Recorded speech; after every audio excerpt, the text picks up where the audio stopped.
ought to have pursued law. They ought to have pursued the law degree from any government law college.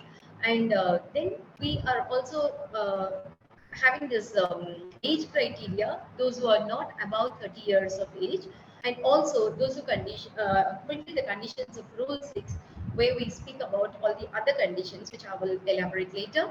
And regarding making of application, first of all, they have to submit their applications to the respective president of the Bar Association in the region concerned, that is either in Pondicherry or Koraikal, in Mahe or in Yana.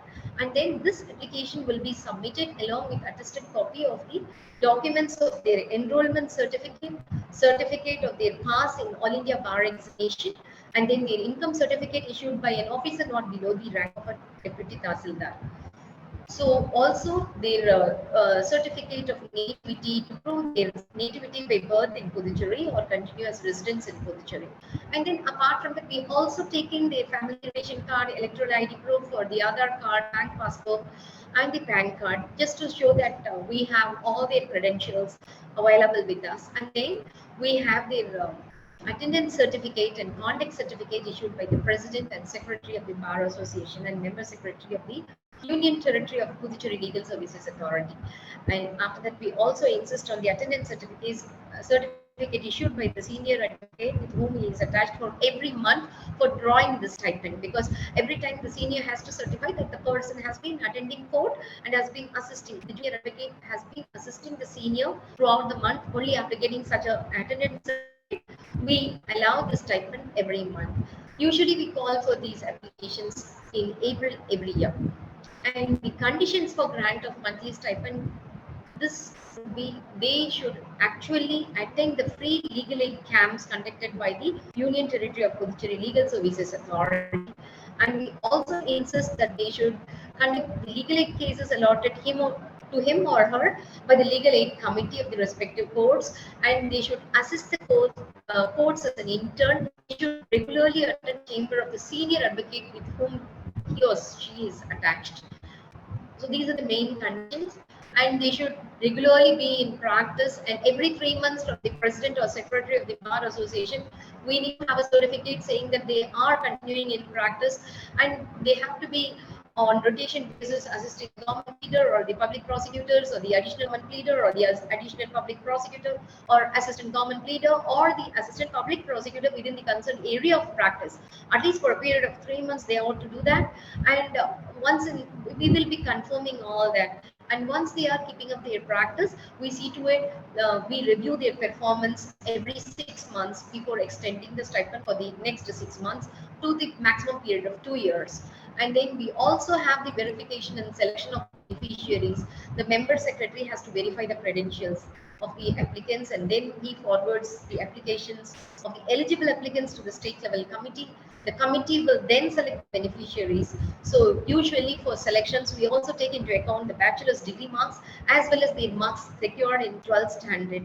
And then we have reservations, rules as notified by government also to be followed. That is, we give reservations for the OBCs, for the SC, STs apart from the general.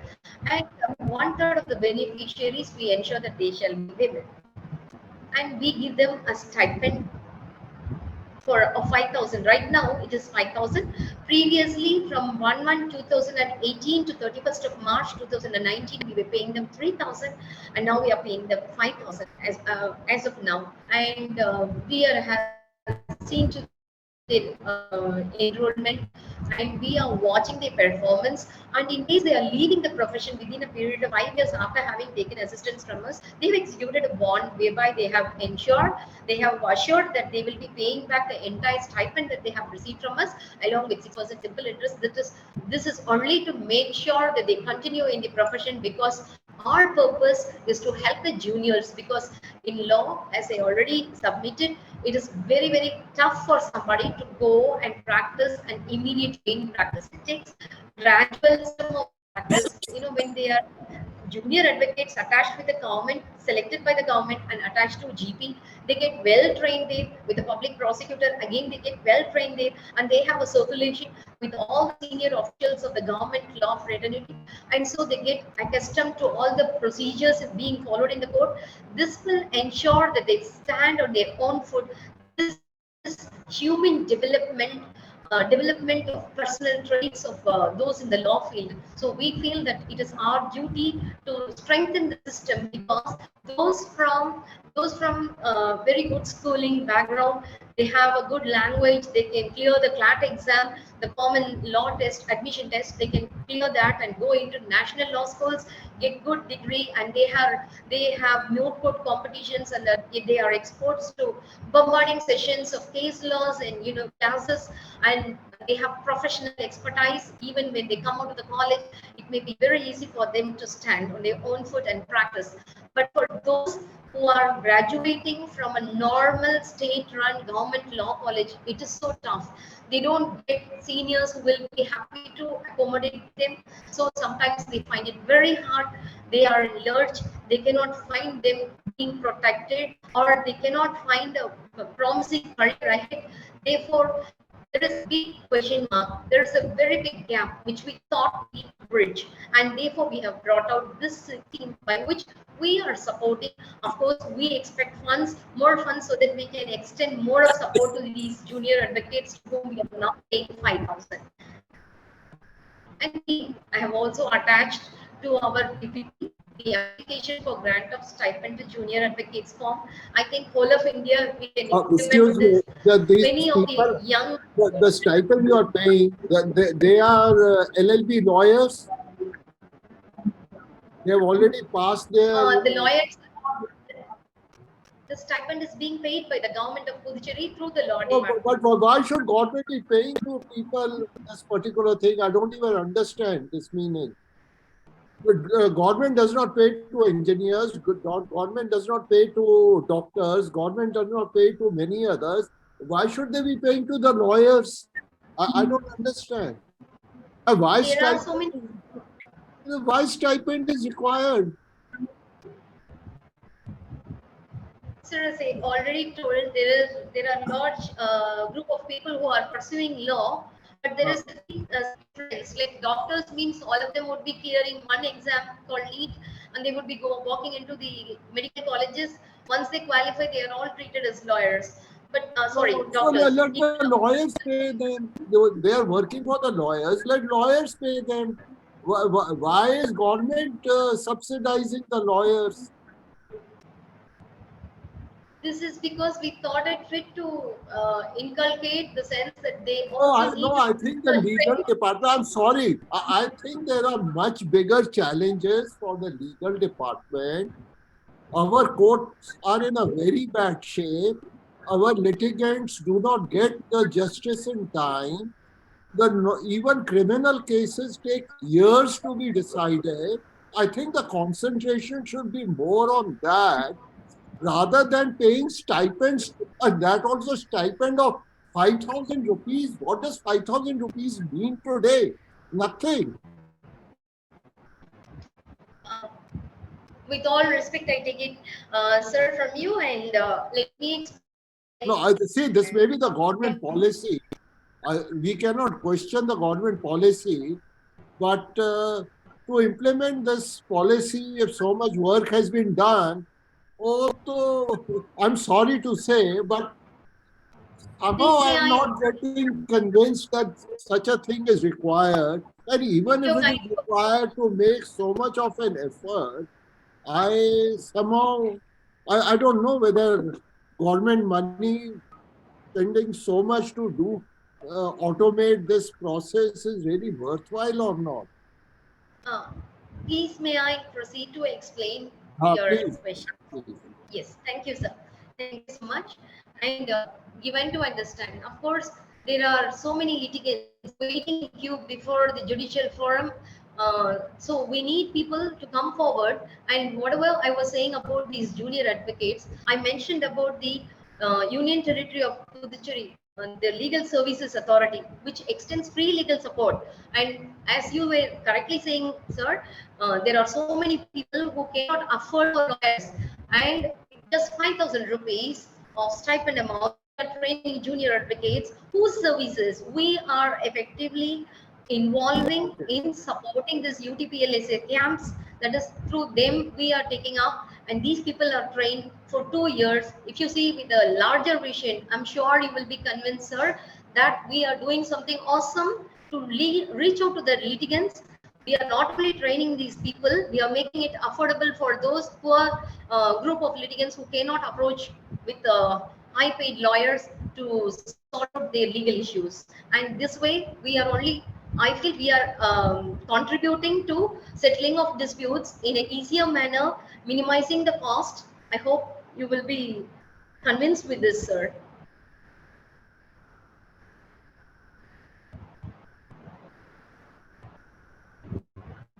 Am I audible, sir? No, that you're audible. No, that's okay. I have understood what it is. That's okay. So it's a larger concept, sir. If you see the entire legal field, match it across with the number of litigations, the number of litigants, and the number of advocates, and the cost per advocate with which we have to approach the scenario. See, For I've, for a fol- normal I've, person. no, no, Yes, sir. I've followed the scheme, what is there. I've understood Yes, it. sir. I, Yes, sir. This is two-way, sir. It's a two-way scheme where we are that's training okay. this. What are the outcomes? What are the positive outcomes of this? Yes, sir. We have got people working for 47 of them now with GP and APP. If we have to go in for all sort of legal fraternity people, like we have to be paying them out of the government exchequer. It is not just the 5,000 which we are paying. We are getting them trained. At the same time, we are meeting out all the pros and cons, whatever was that also we are facing. So the litigations are being dealt with. I have now 42 of them attended to all these court cases, and on a regular basis, because they have to be available here, performance is being certified. So we have a dedicated for 42 people. Even for the litigant society, it is a bonus. We also feel 5,000 is nothing. That's why I said the amount, if permitted, we can even think of increasing, because compared to the government leaders and persons for whom we are paying, this is much menial. It is very less, but at the same time we are training them for a greater cost, and we are also seeing to it that the litigations are being attended to on a time bound platform, because 42 of them right now are being made available in various courts, sir. Submit it please for your considerations. Okay. Thank you. Thank you. Thank you so much, sir. Thank you. We have come up. So we have come out with this scheme right now. This is for the legal research, and you can slides. So it's only effective recently from May 7, 2022, so that we can take in people, and we can appoint them as legal researchers in departments. As of now, we have thought it fit to take 15 of them and allot them to various other departments.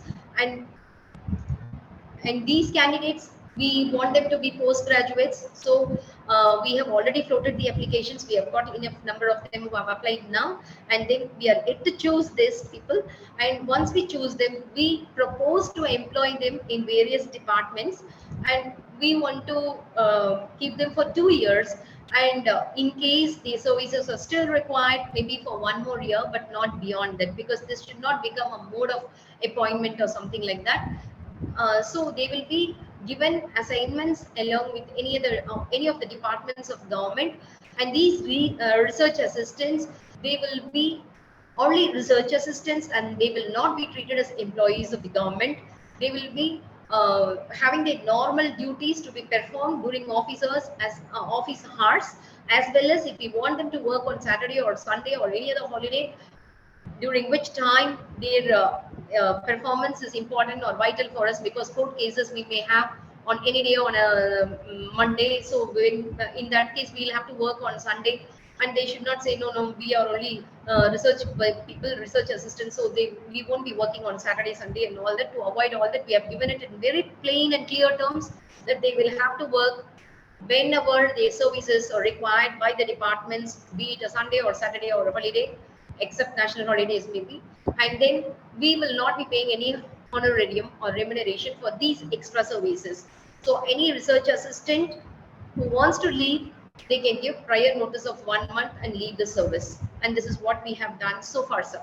And then for the selection of research assistants, we have given a notification inviting applications, and already, as I said, we have got applications. We are ready to appoint them, and we want to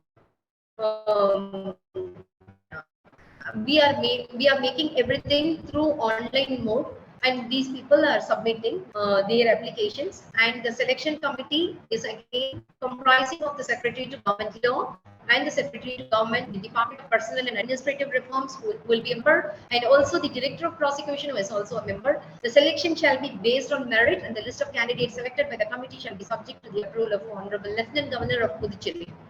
So we send it up to the approval. We get the approval of Honorable Lieutenant Governor, and only then we appoint them. We will be appointing them. Sorry, and their duties and responsibilities will be. We will be assigning them all their duties from time to time as decided by Secretary Law, because this is going to be on the first time we are going to take them in. So we don't know what sort of expectations maybe they will be under our guidance, but they will be placed in the departments, and they'll be putting up precedents on matters referred for legal advice or conduct of litigation, and because they are going to be researchers in the department, they will be having close monitoring of the case laws, and they will be applying it to the departmental requisites, and they will be in a position to support the departments, and lectures in the specific field of law in colleges, and reference and research work wherever necessary, and for any other work in which we may require the services, we hope to involve them, sir. And they will be entitled only for 1 day casual leave for 1 month, like calendar month, and they can carry forward subject to a maximum of only 2 days for a month. And then the maximum eligibility of casual leave in a calendar year will be 8, and they will be permitted to proceed on casual leave only with prior permission of the respective head of the institution. And leave is always not their matter of right. That is also to be emphasized here. If they take any other leave exceeding this 8 days, we will be deducting their honorarium on a pro rata basis. We have proposed to pay them 25,000, that they are postgraduates in the field of research. We have proposed to pay them 25,000 per month as honorarium, and these research assistants shall not be entitled to any other allowances or perks. The legal field, which is really cumbersome, where people find it really hard, all the departments, they want support, and these people can be employed there. So it's in a way catering to the legal requirements and in an easier and a reachable manner. So this is also submitted for your kind consideration, please, sir.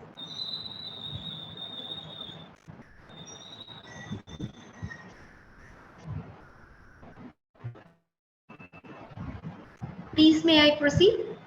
Please. So these research assistants, they will not be allowed to practice as advocates so long as they are working with us as research assistants.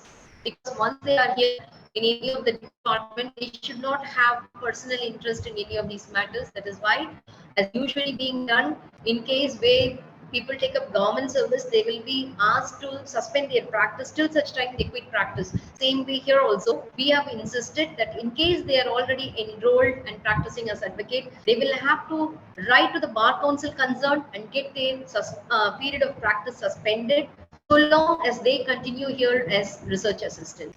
And during the currency of entitlement, they will not be allowed to take up any cases personally, and they will not be practicing as a, just to ensure that we have given this.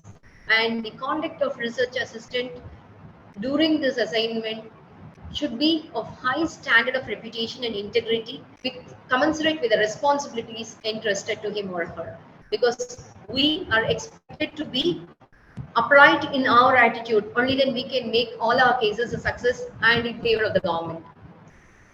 Access available to research assistant. the research assistants are permitted to access the computers and internet facilities which are available in the law department. We are there to support them, as well as the departments will also be supporting them wherever they are going to be posted. And of course, they do have the dress code also. For them, for the male, we have formulated that it should be white with or a black pant with a white shirt and a black shoe. And for female research assistants, it is going to be white or off-white saree with a white or off-white blouse. So and that is the end of my 3 presentations, sir. Kindly submitted to the jury, respected jury members for kind consideration. Thank you so much, sir, for the opportunity given to us. Thank you very much. Thank you very much. My pleasure, sir. Thank you.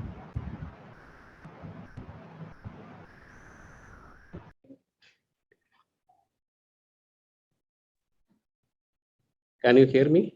I'm audible? Yes, please carry on. Can you please share the presentation with us?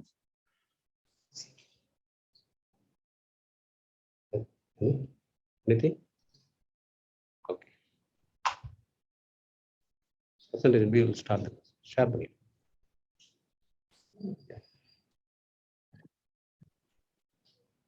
Under municipal administration and water supply, our directorate is working under municipal administration. We are dealing with all urban local bodies. The local bodies are classified into rural and urban. We are having separate directorate. Everyone is obtaining building permission. Here we received a lot of representations and complaints regarding building permission approval system. That is very old system. They are doing manually, which we record a lot of documents are to be submitted to the office in person, and the engineers or the applicant who wants to construct building has to submit the documents. They have to obtain various NOCs or record for the approval. Before 2019, every every local body, that is every corporation or the municipalities, they are having separate rules for getting building approval. So that is a various difference between nearby municipalities and corporations. So in the meantime, the government of India has issued one unified model building bylaws for the development of unified building rules. So based on that recommendations, we prepared a combined development building rules which is applicable to all rural, urban, and even for metropolitan cities. We prepared a single rule for the entire state of Tamil Nadu, and it was notified in the year 2019. From 2019 onwards, we are following that single rule for the entire state. This gave very much relief to the stakeholders. So, So sorry for interruption. Can you please change the slide as well? Because we are able to see only slide 1. So based on the requirement of this, I'm briefing why we are taken this. We started the online building approval system. We prepared a software, that is urban tree information system. We prepared for our municipal administration. About 29 services we are providing, out of which one of the most important services is building approval. So we give a more importance to that building approval. We prepared it in the year 2017. We started 2017, but slowly. Your slides are not working. Which one? Your slides are not going ahead. Is it what? Is it our solution? We covered about, we are looking after 20 corporations, 138 municipalities. We developed for the single software. From the software, anybody can apply for the building permission from anywhere, anywhere from India, not only India, he can apply anywhere from the country. The documents are uploadable by software only. We are not getting any manual documents. Even for building drawings also, we are getting online only. The prepared in technically AutoCAD drawings, and it is automated scrutiny engine. We developed one automated scrutiny engine. So at any point of time, the public need not come to office. So in previous work pattern, he has to come to, anyone can come to office for any clarification and for anything has to come to office. But after completion, now we clear everything in the online only. So anybody can apply, and the approval orders also downloadable at his end point. He can get it from his house. Even the payment for demand also we are sending online only. The orders are QR code enabled. So no, it is not digitally QR enabled. So no need for signature. So we curtail all these things. Next. The stakeholders are our 20, as already said, 20 corporation and municipalities. All our regional directors of municipal administration are looking after this, monitoring this progress. District collectors, our planning authorities, we are having the director of municipal, director of town and country planning, and even Chennai Metropolitan Authority are the stakeholders. And there are nearly about 20 departments or NOC agencies. They are coming. They have to issue for no objection certificate for approval of buildings for the high-rise buildings or industries. Like they have to apply. In that cases, we are trying to integrate all these department. That progress, that work is separately going. For residential purpose, we are doing 100%. We are also doing services for registration of engineers, architects, those who are in the field of construction, and for getting approvals. The all property holders within urban local body are the stakeholders now. Initially, we faced a lot of challenges in adopting these different building rules. As I already explained, we have separate rules for separate corporates.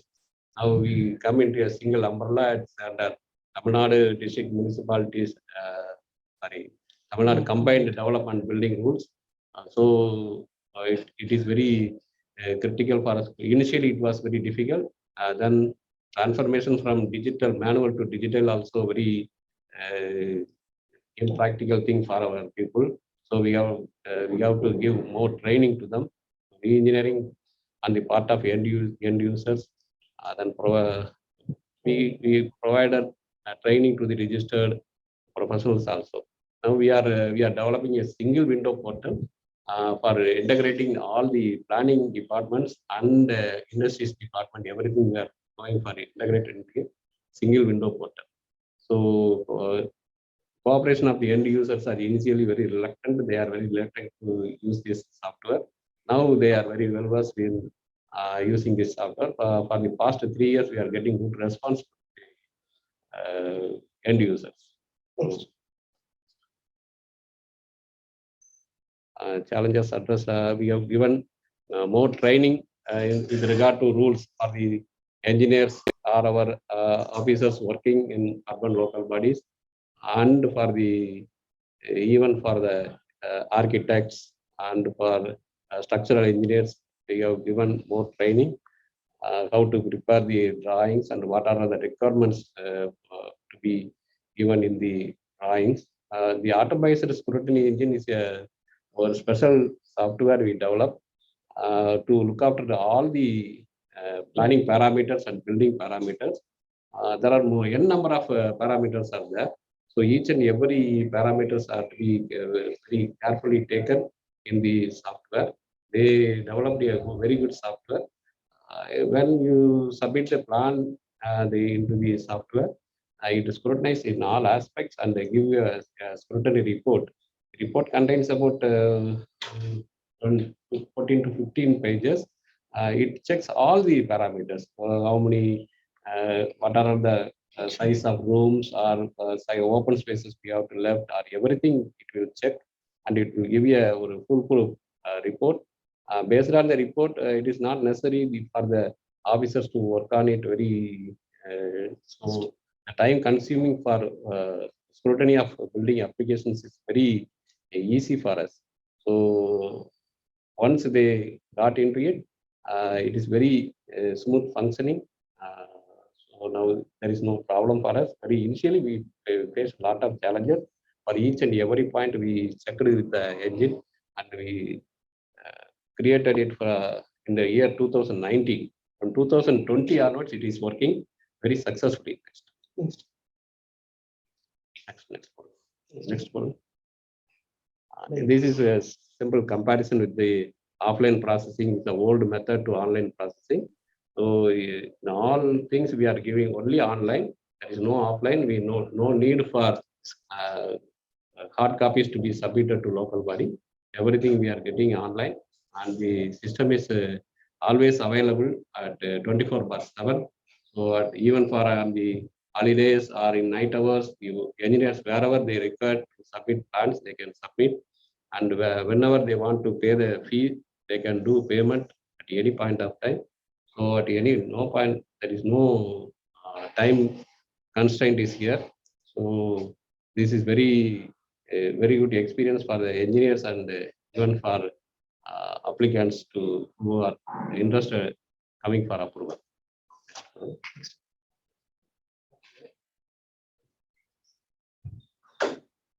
This is a success of applications at a glance.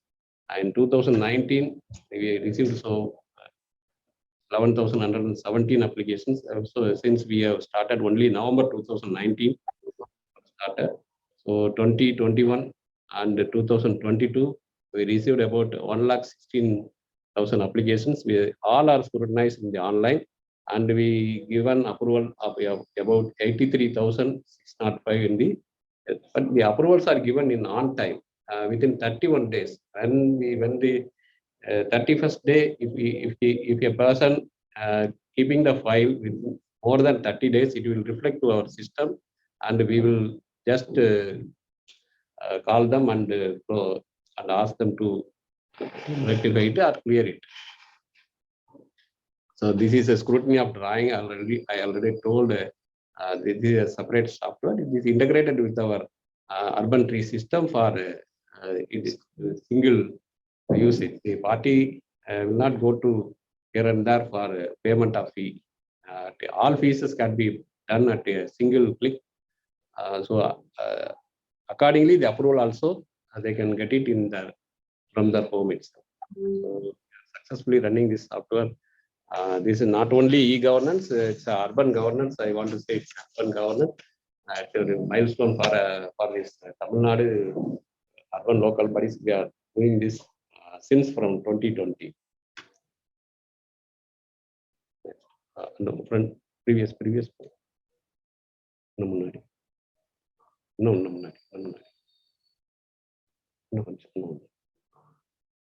Can you wrap it up now? Yes, sir.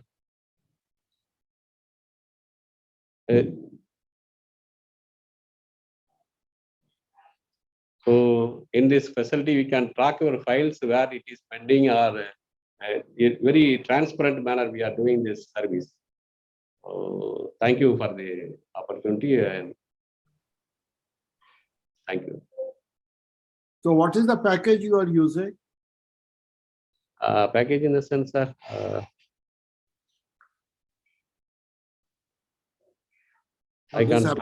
This application package, where did you get it from? We developed our own system, sir. Urban tree information system we developed for our urban local bodies. No, normally building plan approval packages are available, so yeah, you have to use one of them to get the approvals, because the engineering drawings have to be interpreted, and then they have to be compared with all the parameters which are there. So those parameters are actually put into the package Now that's Yes, a sir. lot of job which is there. So that's a customization what your people have done, not the Yeah, development of the software. for scrutiny of drawings, we are using the software Smart DCR developed. Oh, Smart DCR. Okay. Smart Okay. DCR developed by Winsas. One Winsa is a vendor for us. No, Smart DCR is one of the packages which is Yes, sir. Yes, we are doing that. using it for the last 2 years now. 3 years we are doing, sir. 3 years. So all Yeah. building approvals are now given electronically. Yes, sir. Yes, sir. Electronically we are. That's very good. That's very good. I think you are one of the few states which has been able to do that. Yes, sir. Yes, sir. That is good. I know that this was being talked about 5-6 years back also for Tamil Nadu. It's Last good year that we got, for your information, sir, last year we got our third ranking in ease of doing business. ease of doing business. Okay, that's very good. We are part of it. Yes. Good. Okay. We Thank you. integrate. Yes, sir. Thank you. Thank you very much. Thank you.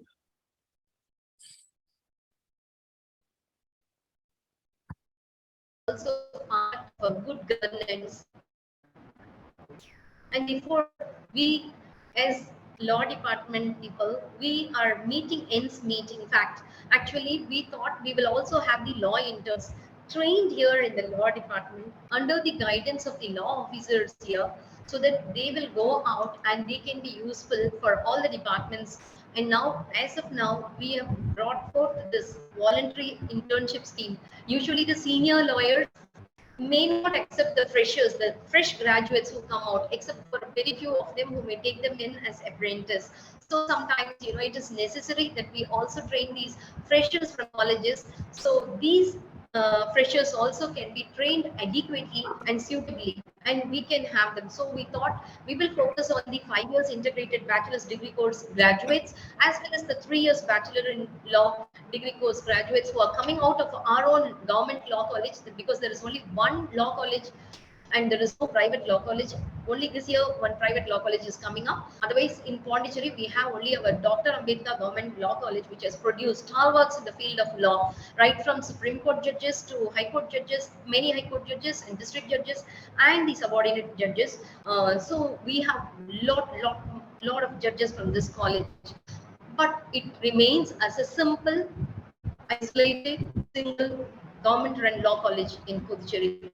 So for the law graduates who are stepping out of this college, to motivate them and to cultivate in them and enrich in them the interest of drafting, pleading, conveyancing, and also to train them in legislative drafting, and also to train them in all the works related to this department, that is our law department in this government of Puducherry.